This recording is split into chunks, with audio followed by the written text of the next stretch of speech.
चला आपण अत्यंत महत्वाचा भाग सुरू करतोय. ट्रेडिंग अकाउंटचा फॉर्मॅट आपल्याला फुल फॉर्मॅट समजून घ्यायचा आहे. त्यापूर्वी ते कसं आखायचंय तेही बघा. कालचे जेही लिहून झालेलं आहे त्याच्या पुढच्या पेजवर या सर्वांनी. शक्यतोवर राईट हँडच्या पेजवर या. फळ्यावर लक्ष द्या. रेड लाईन आणि अजून 2 लाईन, 3 लाईनी सोडून अशा 2 आडव्या लाईनी मारायच्या. रेड लाईन आणि 2 लाईनी सोडून 3 लाईनी सोडून 2 आडव्या लाईनी मारायच्या आहेत.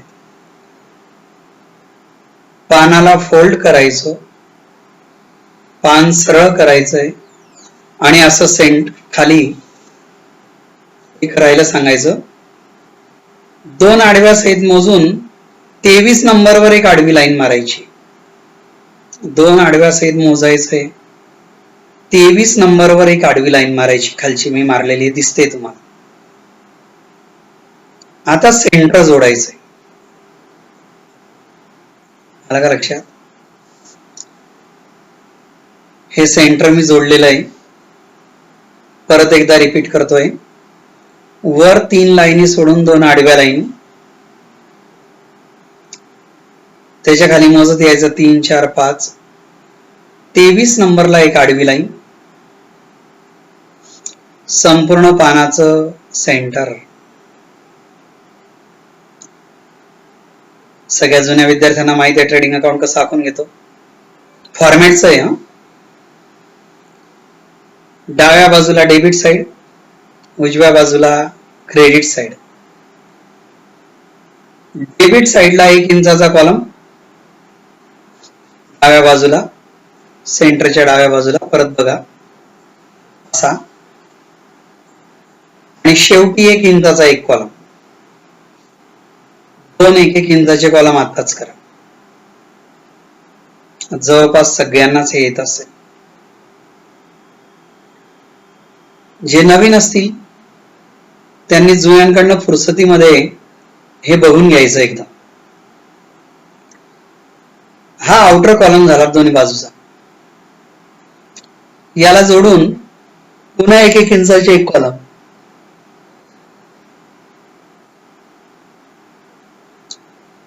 म्हणजे डेबिटला 2 कॉलम, क्रेडिटला 2 कॉलम. कॉलमची नावं मी लिहिली फळ्यावर आहेत. Particulars amount rupees, amount rupees. Particulars पुन्हा अमाऊंट रुपीज, अमाऊंट रुपीज. दिसतंय तुम्हाला सगळं.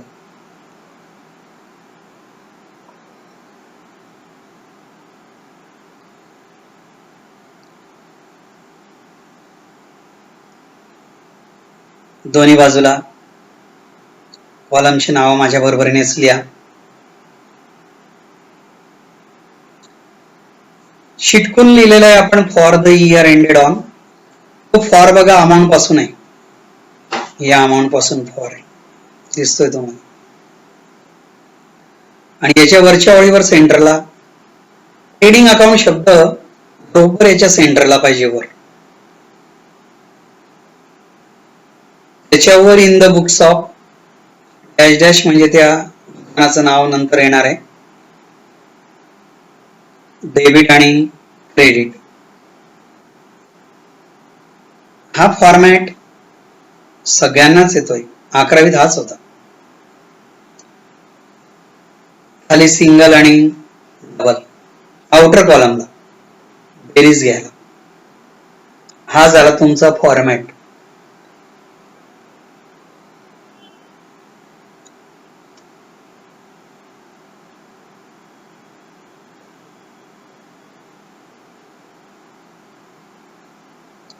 तेवीस लाईनीचा फॉर्मॅट. आता पेन्सिल आणि पेन बंद करा. फक्त ऐकायचंय. ऐकण्याचं काम करा. काही आयटम मध्ये येतात ते लिहू नका. हे नंतर बघू. हा फॉर्मॅट तुम्ही स्क्रीनवर पाहत आहेत. लक्ष द्या फळ्यावर. DRCR डेबिट बाजू. ट्रेड म्हणजे व्यापार. ट्रेडिंग अकाउंटला पहिला आयटम येतो त्याचं नाव आहे ओपनिंग स्टॉक. तुमच्या कंपनीत दुकानात वर्षाच्या सुरुवातीला शिल्लक असलेला माल, हा झाला ओपनिंग स्टॉक. नंतर ट्रेडिंग अकाउंट म्हणजे nothing else but it is goods account, real account. Real अकाउंटचं सूत्र आहे डेबिट व्हॉट कम्स इन. माल खरेदी केला डेबिटला, परचेसेस. वर्षभरात किती रुपयांचा माल खरेदी केला ते, समजा 9 लाखाचा केला, 9 लाख. लेस परचेस रिटर्न, त्याच्यातनं 10,000चा माल जर परत केला असेल, खरेदी केलेल्या मालापैकी काही माल सॅम्पल नुसार असेल, नसेल, खराब असेल, आपण परत केला असेल, तर आपण त्याला वजा करतो, मग वजाबाकी बाहेर लिहितो. लक्षात येत आहे तुमच्या? परचेस डेबिटला सगळे डायरेक्ट एक्सपेन्सेस डेबिटला. प्रत्यक्षातला खर्च म्हणजे वस्तूच्या उत्पादनाचा खर्च. जर स्वतःची फॅक्टरी असेल तर, किंवा माल खरेदी करून आणला असेल विकण्यासाठी, तर त्या खरेदी केलेल्या मालाच्या खरेदीवरचा खर्च, यालाच डायरेक्ट एक्सपेन्सेस असं म्हणतात. हे सगळेच डायरेक्ट एक्सपेन्स आहेत. बघा ब्लॅकबोर्ड. कॅरेज इनवर्ड, खरेदी केलेल्या मालाच्या वाहतुकीचा खर्च. कॅरेज म्हणजे वाहतूक, इनवर्ड म्हणजे आत येणारा माल. जो माल आत आला असेल दुकानात, कोणता माल आत येईल? खरेदी केलेला, त्यालाच कॅरेज इनवर्ड असं म्हणतात. खरेदीचे खर्च पाहतोय आपण. Purchase expenses, expenses relating to purchases देख रहे आप. फ्रेट, फ्रेट का भी मीनिंग वही है. फ्रेट म्हणजे माल वाहतुकीचा खर्च. खरेदी केलेल्याच कॅरेज इनवर्डचंच दुसरं नाव फ्रेट. इम्पोर्ट ड्युटी, ड्युटी म्हणजे कर. इम्पोर्ट म्हणजे आयात केलेला. आपण परदेशातून आपल्या इंडियात जो माल आणला असेल, त्याच्याबद्दल जो कर भरला असेल, त्यालाच इम्पोर्ट ड्युटी असं म्हणतात. खरेदीचा खर्च आहे, खरेदीवरचा खर्च आहे. अजून खरेदीचा खर्च कस्टम ड्युटी. इम्पोर्ट ड्युटी आणि कस्टम ड्युटी दोघांचा अर्थ एकच. परदेशातून आपल्या इंडियात आणलेल्या मालाच्या वाहतुकीचा, मालाच्या वरचा टॅक्सेस, ड्युटी, कर. डॉक चार्जेस, DOCK, डॉक म्हणजे बंदर. जहाज माल धक्क्याने ज्या ठिकाणी उभं राहतं समुद्रात, त्याला बंदर असं म्हणतात. जसं रेल्वे थांबते तर रेल्वे स्टेशन, बस स्टँडवर आपण बसेस थांबतात, तर डॉकवर मोठमोठे जहाज थांबतात. पोर्ट, डॉक एकच, बंदर. त्या बंदरावर होणारा खर्च, जहाज आल्यानंतर त्या जहाजाचा माल जो आणला असेल त्याच्या खरेदीवरचा खर्च. याच्या पुढे दुसरा भाग सुरू होतोय फॅक्टरी एक्सपेन्सेस. वरचे सगळे खरेदीचे खर्च होते. ट्रेडिंग अकाउंटच्या डेबिट साइडला 2 प्रकारचे खर्च येतात. एक म्हणजे माल खरेदीचा खर्च, दुसरा म्हणजे फॅक्टरीचा खर्च, उत्पादनाचा खर्च, प्रोडक्शनचा खर्च, manufacturing expenses. Factory, production, manufacture, अर्थ एकच. हे बघा सगळे फॅक्टरीचे खर्च आपण पाहतोय, कारण फॅक्टरी जर घरची असेल तर हे खर्च ट्रेडिंगला येतात. ऍक्च्युअली याच्या आधी एक मॅन्युफॅक्चरिंग अकाउंट येतं, ते नसेल तर ते खर्च ट्रेडिंगला येतात. आपल्या फायनल अकाउंटमध्ये हे खर्च ट्रेडिंगलाच टाकावे लागतात. पुन्हा एकदा सांगतो, ट्रेडिंग अकाउंटच्या डेबिट साईडला दोन प्रकारचे खर्च येतात. एक म्हणजे माल खरेदीचा खर्च आणि दुसरा म्हणजे फॅक्टरीचा खर्च. हे फॅक्टरी एक्सपेन्स बघा, फॅक्टरी बघितली असेल MIDCत गेल्यावर. MIDCचा लॉंग फॉर्म माहिती आहे? Maharashtra industrial development corporation.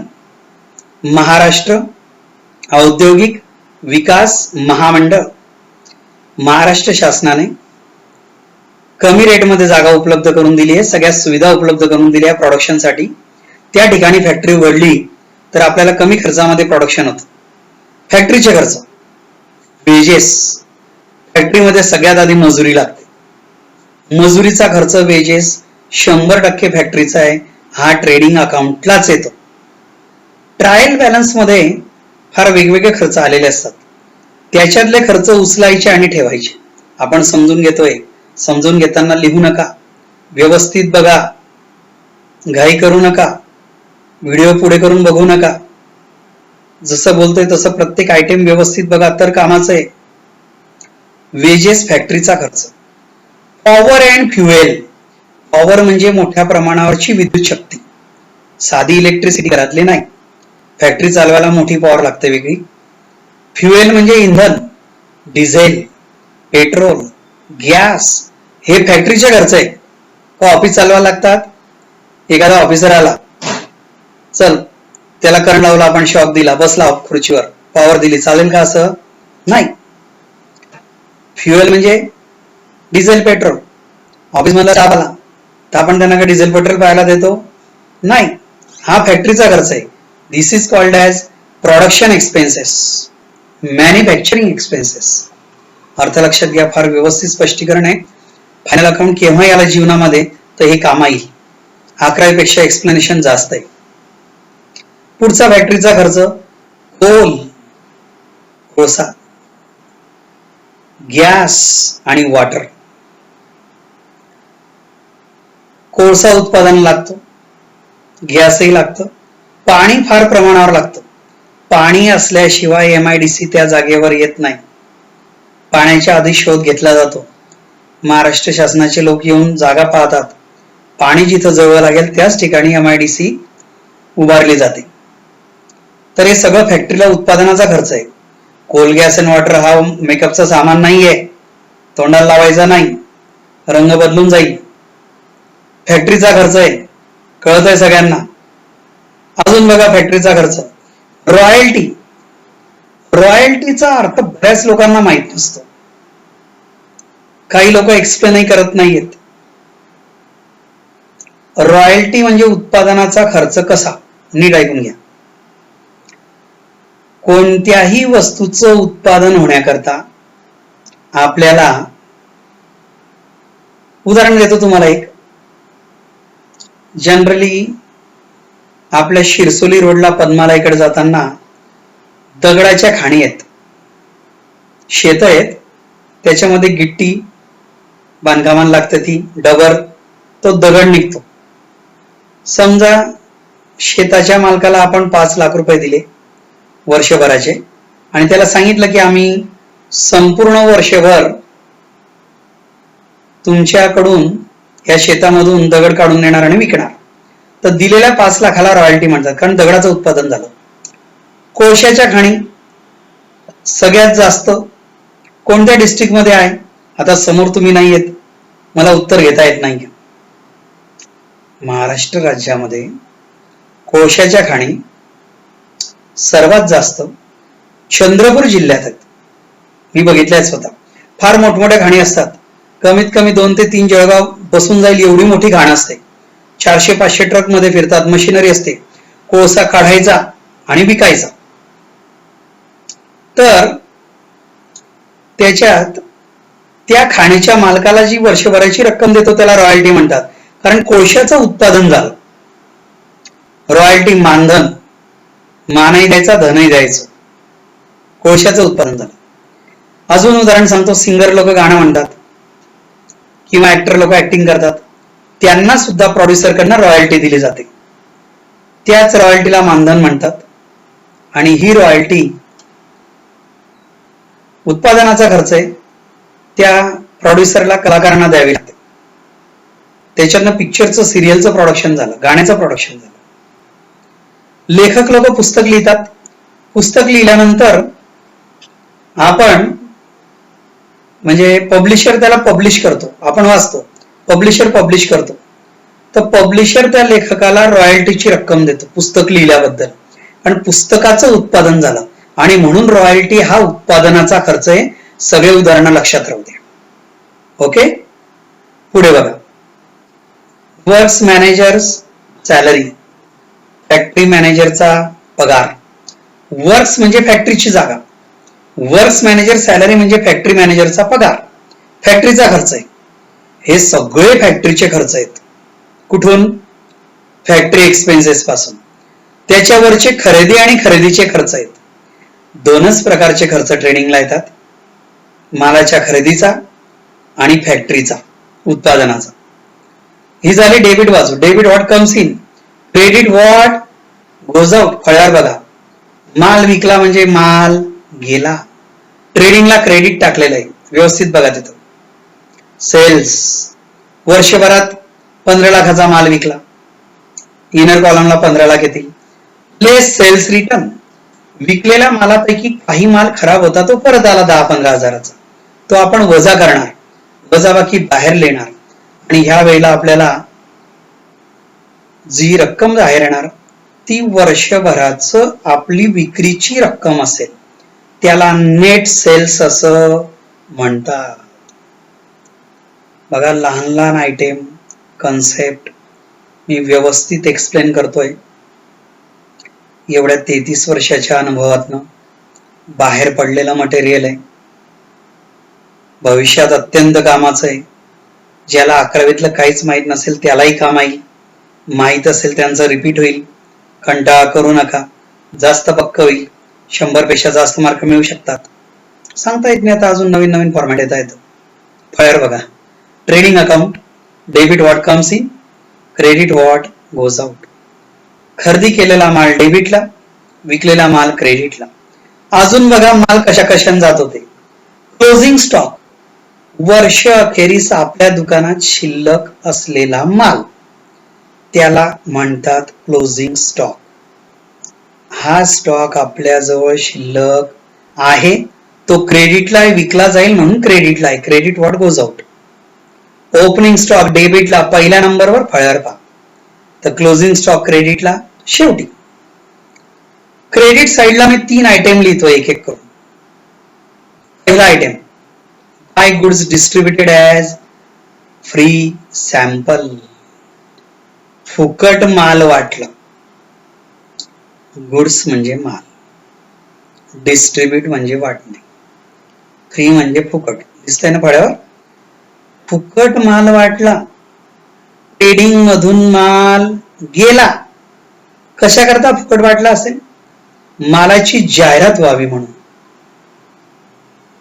Advertisement व्हावी म्हणून. हा जाहिरातीचा खर्च आहे. पण ट्रेडिंग मधून माल गेला.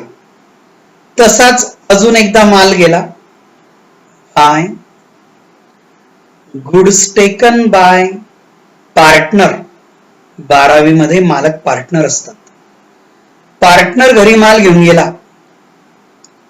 2-3 पार्टनर पैकी एखादा पार्टनर, दोन्ही पार्टनर दुकानामधला माल उचलला आणि घरी खासगी कामाला घेऊन गेले. यालाच ड्रायव्हिंग असं म्हणतात.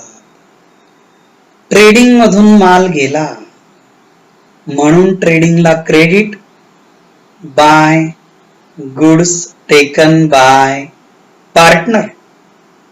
मुद्दा लक्षात येतोय? अजून एक तिसरा आयटम वाचू शकता तुम्ही. मी वाचतोय माझ्या बरोबरीने. By goods lost by fire किंवा लॉस्ट बाय थेफ्ट. आठवतं लॉस्ट बाय फायर? नवीन आहे, 12वीची ऍडजस्टमेंट आहे. आगीने जळालेला माल लॉस बाय थेफ्ट, चोरांनी घरी चोरून नेलेला माल. सध्या गच्चीवर झोपायला गेले का मोबाईल मारले जातात, खालची गाडी मारली जाते, चोरीला जाते. माल गेला गोडाऊन मधून, आग लागली गोडाऊनला तरी माल जातो, चोरून नेला तरी माल जातो. अरे बा, क्रेडिट वरचे 4 आयटम, बाय सेल्स माल विकला म्हणजे माल गेला, गुड्स डिस्ट्रीब्युटेड फ्री सॅम्पल म्हणजे तरी माल गेला. त्याच्यानंतर पुन्हा गुड्स टेकन बाय पार्टनर तरी माल गेला, गुड्स लॉस्ड बाय फायर तरी माल गेला. ट्रेडिंग अकाउंट गुड्स अकाउंट आहे, रिअल अकाउंट आहे. माल आला डेबिटला, माल गेला क्रेडिट साईडला. हा झाला ट्रेडिंगचा पूर्ण फॉर्मॅट. क्रेडिट साईडची म्हणजे विक्रीची बेरीज घ्यावी, डेबिटचा खर्च वजा करावा, क्रेडिट मधून डेबिट वजा केलं मालावरचा नफा येतो, त्याला ग्रॉस प्रॉफिट, कच्चा नफा असं. मी आताच लिहिला दिसतोय, ग्रॉस प्रॉफिट कॅरीड डाऊन. एवढं व्यवस्थित ट्रेडिंग अकाउंटचा फॉर्मॅट असला पाहिजे. तुम्ही जे ट्रेडिंग अकाउंट आखून घेतलंय ना, त्याच्यामध्ये हा फॉर्मॅट तुम्हाला व्यवस्थित लिहावयाचा आहे. आताच सुटसुटीत फळ्यावर बघा, सगळं डेबिट कनेक्टेड येणार आहे, क्रेडिटलाही कनेक्टेड येईल. फक्त क्लोजिंग स्टॉकच्या वर एक 2-3 लाईन सोडून द्यायच्या, मी दाखवतोय तिथं. क्लोजिंग स्टॉक शब्दाच्या वर बिलकुल व्यवस्थित फॉर्मॅट लिहा. 11 पेक्षा थोडे आयटम जास्त आहेत, आलं लक्षात. आताच लिहायचा आहे फॉर्मॅट. फॉर्मॅट लिहिल्यानंतर याच्या पुढे आपल्याला अजून काहीतरी ड्रॉ करायचंय, आखून घ्यायचंय. फॉर्मॅट फळ्यावरच आहे, आखून घेण्याचं मी पुन्हा तुम्हाला एकदा सांगतो. आलं लक्षात. मी इथंच आहे, तुम्ही जाऊ नका, मी जात नाहीये, मी तुमच्या समोरच थांबणार आहे, याच जागेवर आहे. लिहून घेतल्यानंतर मग मी याच्या पुढचं तुम्हाला दाखवतोय.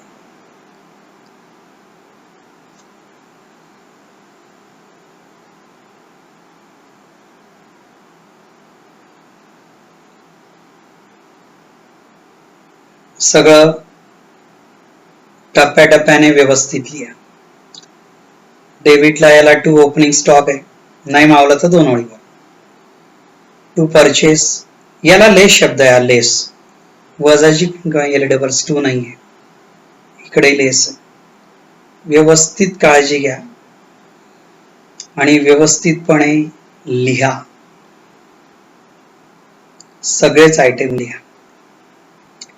हे लिहून झाल्यावर आपण मग पुढच्या पानावर येतोय. पुढच्या पानावर चला, पुढच्या पानावर म्हणजे आता हे तुम्ही उजव्या पानावर लिहिलं असेल तर मागची बाजू, पानाची मागची बाजू. आता मागच्या बाजूला 11वीत प्रॉफिट अँड लॉस आपण एका पानाचं केलेलं होतं. आता आपल्याला 1.5 पानाचं प्रॉफिट अँड लॉस लागणार आहे.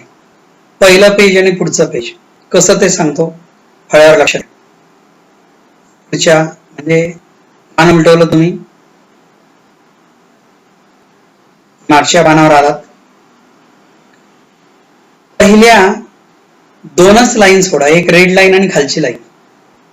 2 लाईनी सोडून 2 आडव्या लाईनी मारल्या. पहिल्या 2 लाईनी सोडून पेन्सिल घेऊन 2 आडव्या लाईनी. सेंटर, डेबिटला 2 कॉलम, क्रेडिटला 2 इनर आउटर, 1-1 इंचाचे. आधी 1-1 घ्या जसे फळावर आहे. संपूर्ण पानाचा ड्रॉ करायचंय, संपूर्ण पानाचं. सेंटरच्या डावीकडे हा 1 इंचाचा कॉलम, हा 1 इंचाचा, पुन्हा 1-1 इंचाचं. संपूर्ण पान पेज व्यवस्थित ड्रॉ करा. यालाही कॉलमची नावं द्या. Particulars, amount rupees, amount rupees, particulars, amount rupees, amount rupees. Rupees नवीन काढला तरी चालतो, ऍक्च्युअल नवीन रुपीज आवश्यक आहे. नवीन रुपीज माहिती आहे, मराठी र काढायचा, वर टोपी घालायची, रच्या वरचं मधलं पोट फाडायचं, तो झाला रुपीज. याला हेडिंग बघा, for the year ended on कुठून आहे, त्या उभ्या लाईनीपासून, आणि त्याच्यावर सेंटरला profit and loss account. Heading व्यवस्थित पाहिजे, सेंटरला आहे बरोबर. हे इथून सुरू झालंय फॉर, चिटकून लिहिलेलं हेडिंग. DRCR डेबिट, एकदम शेवटी क्रेडिट CR डॉट. जे नवीन असतील जुन्या विद्यार्थ्यांशी टच मध्ये राहून शेजारी पाजारी कसं आखायचं थोडं व्यवस्थित बघून घ्या. प्रॉफिट अँड लॉस अकाउंटला मी आधीच बोलला तुम्हाला हेडिंग द्या, profit and loss account for the year ended on dot dot. हे डॉट डॉट फॉर्मॅट आहे म्हणून लिहितोय, नंतर तारीख येणार आहे त्याच्यावर. आता याला आपल्याला अजून पुढचं पेज आहे, पुढच्या पेजवर या. पुढच्या पेजवर किती जागा लागेल ते सांगतो. पुढच्या पेजवर रेड लाईन सोडून द्या, अजून एक लाईन सोडा, 2 आडव्या लाईनी मारा, पहिल्या 2 लाईनी सोडून 2 आडव्या लाईन मारा याच्या पुढच्या पेजवर. नंतर त्या 2 आडव्या सहित मोजत चला, 21व्या लाईनीला एक आडवी लाईन मारा. 21व्या लाईनीला 2 आडव्याच्या खाली 3 4 5, 21ला एक आडवी लाईन मारा. सेम असंच ड्रॉ करायचंय, फक्त हे वरचं लालचं हेडिंग द्यायचं नाही, हे हेडिंग द्यायचं नाही. DRCR द्यावं लागेल, हे वरचं हेडिंग नको, सप्लिमेंटरी येते. या पेजवर अपूर्ण पडल्यामुळे फॉर्मॅट करता, फॉर्मॅट वाढवलेला आहे, वाढलेला आहे नवीन सिलेबस नुसार. तर त्याला 21 लाईनीचं प्रॉफिट अँड लॉस याला जोडलेलं पाहिजे, 21 लाईनीचं. त्याला बाहेर आउटरला सिंगल डबल मारा तुम्ही, आउटरला सिंगल डबल त्या पानावर. असं हे 1.5 पानाचं, जवळपास 1.5 पावणे 2 पानाचं प्रॉफिट अँड लॉस अकाउंट तयार झालंय. पण हे आखलेलं तयार पाहिजे, कारण याला भरमसाठ एक्सप्लेनेशन आहे, आणि ते एक्सप्लेनेशन मी उद्या देणार आहे. सगळ्यांना लक्षात येत आहे? सगळ्यांनी व्यवस्थित आखायचंय. व्हिडिओ लागल्यास डबल बघा, 2दा बघा, 3दा बघा, काळजीपूर्वक बघा, शांततेत बघा. आलं लक्षात? Okay, thank you so much. Thanks.